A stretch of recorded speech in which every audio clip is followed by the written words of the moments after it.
नमस्कार भक्तों, आपका एक बार फिर से स्वागत है हमारे चैनल भक्ति की शक्ति में। जय श्री कृष्णा भक्तों।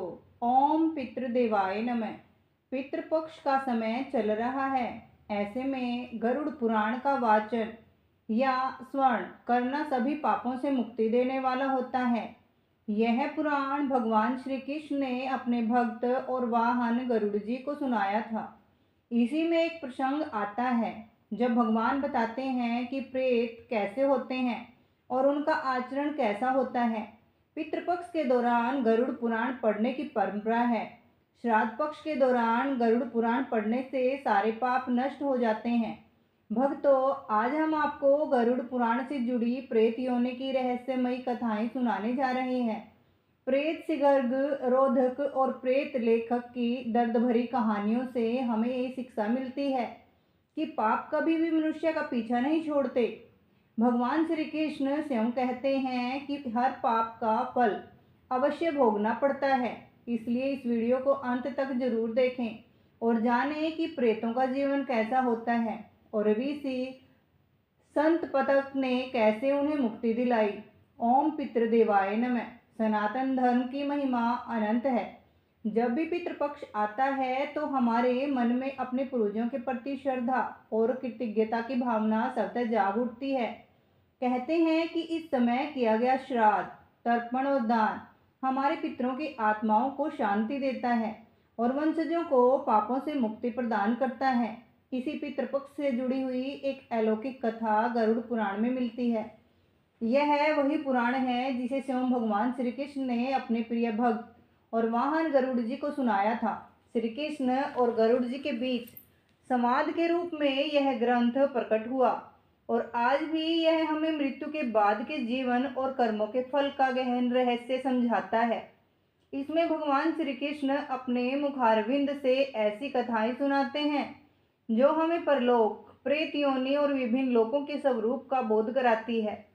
एक बार गरुड़ जी ने श्री कृष्ण से निवेदन किया कि हे प्रभु, मृत्यु के बाद जीव की क्या गति होती है, प्रेत योनि कैसी होती है और मनुष्य अपने कर्मों का फल किस प्रकार भोगता है।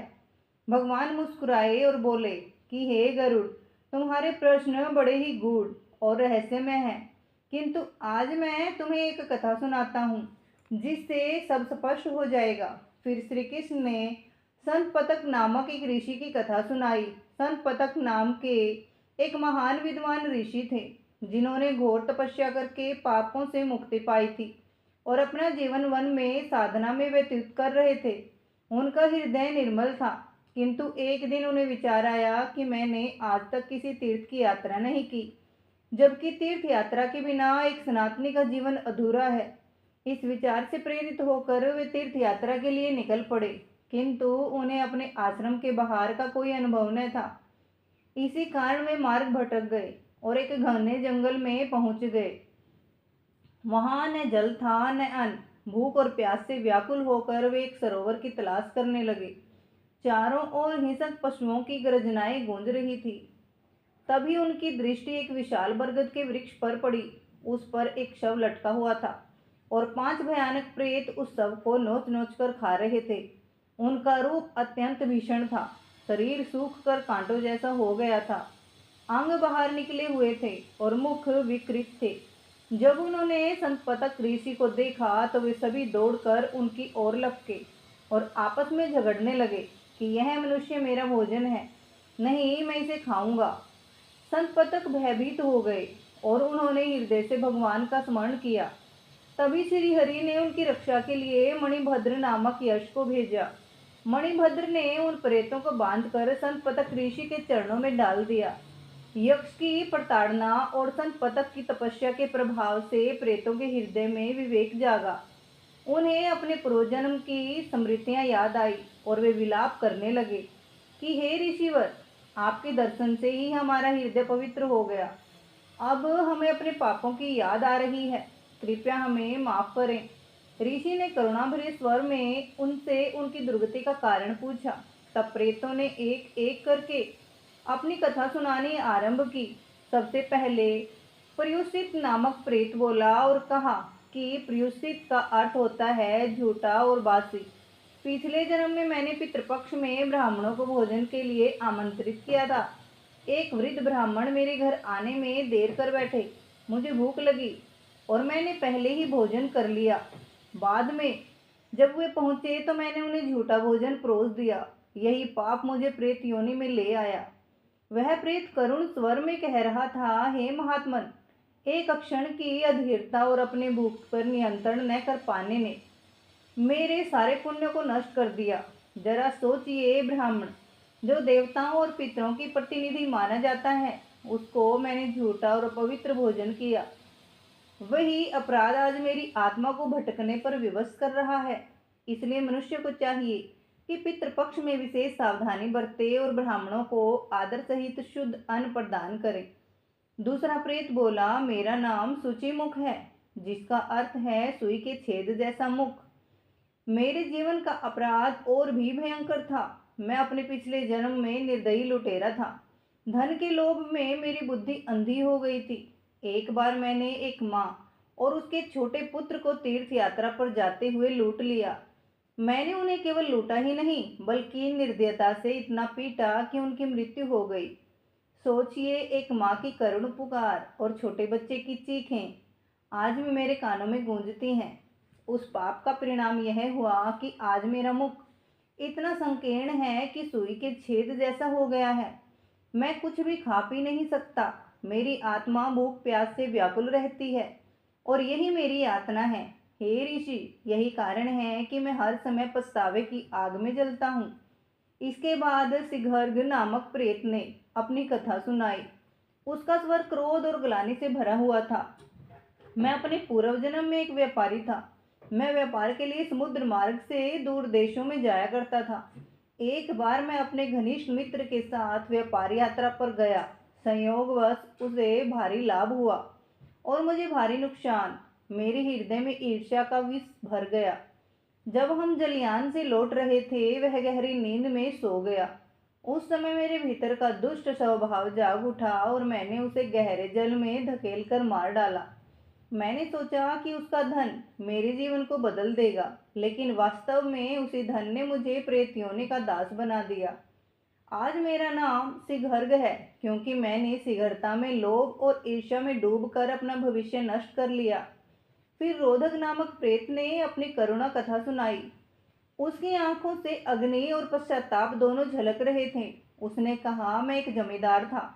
मेरे पास 100 गांवों की संपत्ति थी, परंतु धन की भूख कभी समाप्त नहीं हुई। मेरी महत्वाकांक्षा इतनी बड़ी थी कि मैंने अपने छोटे भाई और वृद्ध माता पिता तक को अपने घर से निकाल दिया। वे असहाय होकर भटकते रहे और अंत में भूख प्यास से पीड़ित होकर मृत्यु को प्राप्त हुए।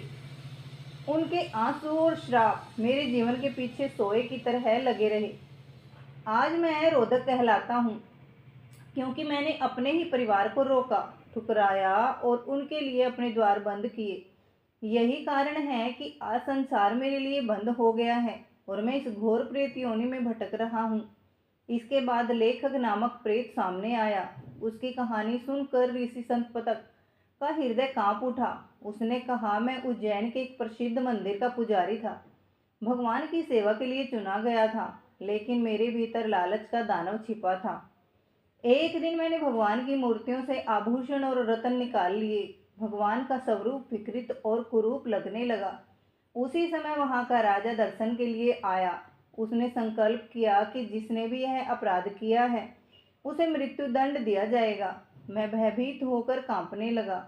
जब राजा भगवान के चरणों में प्रणाम कर रहा था, उसी समय मैंने भय और पागलपन में उसकी तलवार उठाई और उसका सिर काट दिया। मैं भाग निकला, परंतु पाप मेरे पीछे दौड़ता रहा। अंततः यही अपराध मुझे प्रेत योनि में ले आया। ऋषि संतपतक इन प्रेतों की पीड़ा सुनकर स्तब्ध रह गए। उन्होंने पूछा, तुम सब क्या आहार करते हो, किससे जीवन चलाते हो? तब प्रेतों ने एक साथ उत्तर दिया, हम वहां जाते हैं जहां घरों में पूजा पाठ, धर्म कर्म और श्राद्ध नहीं होता, जहां गंदगी और अपवित्रता का वास होता है। ऐसे घरों में रहने वाले लोगों की अशुद्धि, उनकी निकली गंदगी ही हमारा भोजन है। धीरे धीरे हम उन्हें भी अपने जैसा बना लेते हैं। हम अज्ञान, तमस और मोह के वासी हैं, लेकिन आज आपके सत्संग और तप से हमारी स्मृति जाग उठी है। ऋषि संत पतक की करुणा उमड़ पड़ी। उन्होंने भगवान श्री कृष्ण से प्रार्थना की, हे प्रभु, इन दीन आत्माओं पर दया कीजिए, इनके पाप अक्षीण हो चुके हैं, इन्हें मुक्ति प्रदान कीजिए। तब भगवान ने उनकी प्रार्थना स्वीकार की और उन प्रेतों के पाप क्षमा कर दिए। उनके कष्टों का अंत हुआ और उन्हें सद्गति प्राप्त हुई। इसके बाद भगवान श्री कृष्ण ने गरुड़ जी को उपदेश दिया, हे गरुड़, मनुष्य सोचता है कि वह पाप करके बच सकता है, परंतु पाप उसका पीछा करता है, अंत है वही उसे जकड़ लेता है। इसलिए मनुष्य को धर्म और पुण्य के मार्ग पर चलना चाहिए। यदि कोई पाप हो भी जाए तो तुरंत पश्चाताप करना चाहिए और मुझे समर्पित होकर निष्काम भाव से जीवन व्यतीत करना चाहिए। पितृपक्ष का महत्व इसी कारण है कि इस समय श्रद्धा से पितरों का तर्पण और श्राद्ध करने से उनकी आत्मा को शांति मिलती है और पितरों की कृपा से परिवार सुख समृद्धि को प्राप्त करता है। जो लोग अपने पितरों का तिरस्कार करते हैं वे प्रेत योनि में चले जाते हैं, लेकिन जो श्रद्धा और विधि से श्राद्ध करते हैं उन्हें पुण्य, शांति और अंत है मोक्ष की प्राप्ति होती है। इस प्रकार गरुड़ पुराण की यह कथा हमें सिखाती है कि मनुष्य के कर्म ही उसका भविष्य गढ़ते हैं। धर्म, दान, श्राद्ध और पितृभक्ति ही सच्चा जीवन है। जो अपने पितरों का आदर करता है वह ईश्वर के कृपा पात्र बनता है और जो उनका तिरस्कार करता है वह पाप और प्रेत योनि का शिकार होता है। प्रिय भक्तों, गरुड़ पुराण में स्वयं श्री कृष्ण ने उपदेश देते हुए बताया है कि मृत्यु के पश्चात हर आत्मा को वैतरणी नदी अवश्य पार करनी पड़ती है। यह कोई साधारण नदी नहीं, यह कर्मों की कसौटी है। जहाँ पाप भारी होते हैं तो नदी बन जाती है, कांटों, कीचड़ और अग्नि से भरी पीड़ा की धारा, और यदि पुण्य प्रबल हो तो यही वैतरणी एक शांत शीतल सरिता बनकर आत्मा को पार कराती है। कोई भी जन्म, कोई भी कुल, कोई भी धर्म इस सत्य से अछूता नहीं। हर आत्मा को यह परीक्षा देनी ही पड़ती है। लेकिन श्री कृष्ण ने ही यह रहस्य भी बताया कि कुछ विशिष्ट तीर्थ ऐसे हैं जिनका दर्शन, दान और श्रद्धा से किया गया पूजन आत्मा को इस कठिन वैतरणी मार्ग से सहजता से पार करा देता है। आज हम आपको उन्हीं 7 अद्भुत और मोक्षदायक तीर्थों की कथा सुनाने जा रहे हैं, जिन्हें जानकर न केवल आपका हृदय श्रद्धा से भर उठेगा, बल्कि आपको यह भी बोध होगा कि जीवन रहते इन तीर्थों का महत्व क्यों अनंत है। अंत में हम आपको एक रहस्यपूर्ण तीर्थ के बारे में बताएंगे, जिसे संतों ने साक्षात वैकुंठ का द्वार कहा है। अब आइए आत्मा की मुक्ति की इस यात्रा में मेरे साथ चलिए, जहाँ हर तीर्थ एक द्वार है वैकुंठ की ओर। भक्तों, एक दिन हर आत्मा को वैतरणी पार करनी होती है, वो रहस्यमयी नदी जो जीवन और मृत्यु के बीच की अदृश्य रेखा है। न साथ चलता है परिवार, न धन, न यश और न ही पद साथ जाता है, तो केवल आपके कर्म। प्रश्न यह है कि क्या आपके पुण्य इतने प्रबल हैं कि वैतरणी आपके लिए शीतल और पारगमन योग्य बन जाए, या फिर वह नदी पीड़ा, पश्चाताप और भटकती आत्मा की पुकार बनकर सामने आएगी। गरुड़ पुराण कहता है कि वैतरणी को पार करना हर आत्मा के लिए अनिवार्य है, और यदि जीवन में कुछ विशिष्ट तीर्थों का दर्शन, व्रत और दान कर लिया जाए तो वैतरणी पार करना आसान हो सकता है। यही कारण है कि हमारे ऋषि मुनियों ने कुछ दिव्य स्थलों की महिमा गाई और उन्हें वैतरणी पार कराने वाले मोक्षदायक तीर्थ घोषित किया। इन्हीं रहस्यमय स्थलों में पहला तीर्थ है प्रयागराज, तीर्थों का राजा। यह स्थान केवल गंगा, यमुना और अदृश्य सरस्वती का संगम नहीं, यह संगम है आत्मा, श्रद्धा और कर्म का। मान्यता है कि त्रेता युग में ब्रह्मा ने यही पहला यज्ञ किया था और गंगा के हर कण में तप, पुण्य और प्रकाश समाहित है। माघ का कल्पवास, कुंभ का स्नान और पिंडदान, हर कर्म यह आत्मा को भीतर से शुद्ध करता है। जो मनुष्य यहाँ श्रद्धा से स्नान करता है वह अपने पितरों को मुक्त करता है और स्वयं को भी मोक्ष की ओर अग्रसर करता है। संगम पर आंखें बंद करके मौन साधना करने मात्र से भीतर का शोर शांत होने लगता है। प्रयागराज की मिट्टी में बसती है मुक्ति की सुगंध। यहाँ आत्मा को पहली बार शांति का स्वाद मिलता है। दूसरा तीर्थ है काशी, जहाँ मृत्यु नहीं मोक्ष मिलता है। यह शिव की नगरी है, जहाँ मणिकर्णिका घाट की अग्नि सदा जलती रहती है और हर चीता एक नई चेतना को जन्म देती है। कहते हैं कि काशी में मृत्यु को प्राप्त व्यक्ति को स्वयं शिव तारक मंत्र देकर मोक्ष प्रदान करते हैं। काशी की गलियों में भक्ति गूंजती है और विश्वनाथ मंदिर की घंटियों में ब्रह्मांड की ध्वनि सुनाई देती है। जो व्यक्ति जीवन में एक बार भी काशी आता है वह मृत्यु से डरना छोड़ देता है। यहाँ हर क्षण आत्मा को उसकी असली पहचान से मिलाता है। तीसरा तीर्थ है द्वारका, श्री कृष्ण की लीला भूमि। यहाँ के मंदिर का शिखर देखते ही हृदय श्रद्धा से भर उठता है। समुद्र के किनारे खड़ा भक्त जब कृष्ण का नाम जपता है तो ऐसा प्रतीत होता है जैसे द्वापर युग फिर से लौट आया हो। द्वारकाधीश के चरणों में सिर झुकाना केवल एक परंपरा नहीं, यह आत्मसमर्पण का उत्सव है। कहते हैं कि द्वारका के दर्शन मात्र से ही जन्मों के पाप नष्ट हो जाते हैं और आत्मा प्रेम के सागर में डूब जाती है।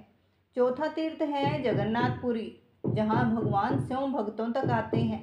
रथ यात्रा केवल उत्सव नहीं, यह वह क्षण है जब ईश्वर अपने भक्त को आलिंगन देने पृथ्वी पर उतरते हैं। यहाँ के मंदिर की भव्यता, समुद्र की गर्जना और शंख ध्वनि मिलकर एक दिव्य वातावरण रचते हैं। महाप्रसाद केवल भोजन नहीं, यह ईश्वर की कृपा का भौतिक रूप है। जो श्रद्धा से सेवा करता है उसे न केवल पुण्य की प्राप्ति होती है बल्कि आत्मा वैकुंठ मार्ग की ओर चल पड़ती है। जब मृत्यु का मौन स्पर्श आत्मा को जगत के सारे बंधनों से मुक्त करता है तब वह एक गूढ़ यात्रा पर निकलती है, जहाँ न शरीर साथ होता है, न रिश्ते, न संपत्ति, न मान, केवल कर्मों का भार और श्रद्धा का प्रकाश ही मार्गदर्शक बनते हैं। इस अनंत यात्रा की सबसे पहली चुनौती है वैतरणी नदी, एक रहस्यमयी दिव्य सरिता जो जीवन और मृत्यु के बीच बहती है। गरुड़ पुराण, पद्म पुराण और ब्रह्मवर्त पुराण जैसे अनेक शास्त्रों में उल्लेख है कि जो आत्मा जीवन में कुछ विशेष तीर्थों का दर्शन कर लेती है उसे वैतरणी पार करने में सहायता मिलती है। इन्हीं तीर्थों में पांचवा तीर्थ है रामेश्वरम, भारत के दक्षिणी छोर पर स्थित वह पुण्य भूमि जहाँ श्री राम ने लंका विजय से पूर्व समुद्र के किनारे शिवलिंग की स्थापना की थी। रामेश्वरम हमें यह सिखाता है कि शिव और विष्णु दो नहीं, एक ही परम ब्रह्मा के दो रूप हैं जिनका उद्देश्य केवल आत्मा का कल्याण है। रामनाथ स्वामी मंदिर की भव्यता, समुद्र की लहरों की गूंज और वेद मंत्रों की ध्वनि साधक को उस दिव्यता का अनुभव कराती है जो शब्दों के परे है। यहाँ का समुद्र स्नान और 22 तीर्थ कुंडों का दर्शन केवल एक तीर्थ यात्रा नहीं बल्कि आत्मा का शोधन है। शास्त्रों में स्पष्ट कहा गया है कि जो व्यक्ति यहाँ श्रद्धा से स्नान करता है और प्रभु शिव का पूजन करता है उसके जन्मों के पाप नष्ट हो जाते हैं और वैतरणी उसके लिए एक शीतल मार्ग बन जाती है। रामेश्वरम हमें यह भी बताता है कि नम्रता, क्षमा, त्याग और ईश्वर प्रेम ही वैकुंठ तक पहुँचने का सेतु है। छठा तीर्थ है मथुरा, जहाँ प्रेम ही मोक्ष का मार्ग है। यमुना के तट पर बसी यह भूमि मात्र एक नगर नहीं, यह प्रेम की वह धरती है जहाँ भगवान श्री कृष्ण ने बाल्यकाल में अपनी लीला रूप में अवतार लिया। मथुरा की गलियों में जैसे ही कोई साधक कदम रखता है उसे प्रतीत होता है मानो कानों में बांसुरी की मधुर ध्वनि गूंज रही हो और हर कण में राधा कृष्ण का प्रेम बसा हुआ हो। भागवत पुराण में मथुरा ही महिमा गाते हुए कहा गया है कि जो भक्त यहाँ प्रेम पूर्वक स्नान और स्मरण करता है उसके सभी जन्म मरण के बंधन कट जाते हैं और वैतरणी उसे बिना बाधा पार करा देती है। मथुरा हमें यह भी सिखाती है कि भक्ति का सार केवल पूजन नहीं, वह तो प्रेम है। वह प्रेम जो अहंकार रहित हो, जो त्याग और समर्पण से भरा हो। यहाँ आने वाला हर भक्त जब एक बार श्री कृष्ण की मूर्ति के सम्मुख आंखें मूंदता है तो उसका हृदय भक्ति में इतना डूब जाता है कि संसार में मोह धीरे धीरे विलीन होने लगता है और आत्मा स्वयं को वैकुंठ के निकट अनुभव करती है। सातवां और अंतिम तीर्थ है बद्रीनाथ, जिसे वैकुंठ का द्वार कहा गया है। उत्तर भारत के हिमालय क्षेत्र में नीलकंठ पर्वत की गोद में बसा यह तीर्थ केवल एक पवित्र स्थान नहीं, यह एक दिव्य अनुभूति है। बद्रीनाथ पहुंचते ही साधक के भीतर का शोर शांत हो जाता है, सांस गहराई लेने लगती है और चित्त स्वयं ध्यान की स्थिति में प्रवेश कर जाता है। यहाँ की शुद्ध वायु, मंद मंद बहती अलकनंदा की धारा और भगवान बद्री विशाल की ध्यानस्थ मूर्ति साधक को आत्मा के उस केंद्र तक पहुँचाती है जहाँ ईश्वर विराजमान हो। बद्रीनाथ को 4 धामों में सर्वोच्च माना गया है और स्कंद पुराण, विष्णु पुराण जैसे अनेक ग्रंथों में इसकी महिमा का विस्तार से वर्णन किया गया है। कहा गया है कि जो साधक श्रद्धा से बद्रीनाथ के दर्शन करता है वह पुनर्जन्म के चक्कर से मुक्त होकर परम धाम को प्राप्त होता है।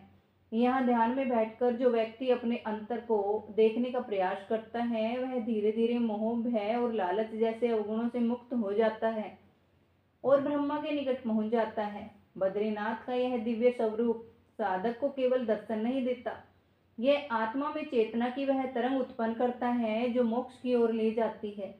यह थे 7 पवित्र तीर्थ, प्रयागराज, काशी, गया, द्वारका, रामेश्वरम, मथुरा और बद्रीनाथ, जिन्हें जीवन में एक बार अवश्य जाना चाहिए, क्योंकि यही वे दिव्य स्थान हैं जहां श्रद्धा, तप और प्रेम से की गई साधना आत्मा को वैतरणिक पार कराने में समर्थ बनाती है।